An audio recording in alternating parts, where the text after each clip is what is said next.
Need to wipe your Huawei router's settings back to day one? Maybe you've forgotten the admin password, you're selling a router, or it's just been acting up. A factory reset is the solution, but it's a powerful step.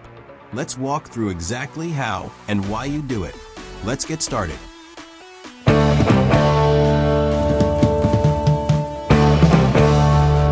Warning: this includes your Wi-Fi name and password, your admin login password, and any port forwarding or parental controls you've set up.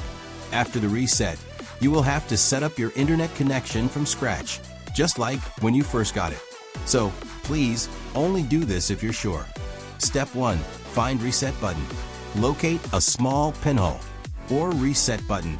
It's often labeled with the word Reset, backside or bottom side of your router or modem.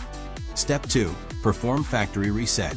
First, make sure your Huawei router or modem is power on. Now use paperclip or needle to press Reset button. Press and hold Reset button for 10 seconds, and once the lights flash in a specific pattern, often all lighting up at once, you can release the button. The router will now reboot itself. This can take a few minutes.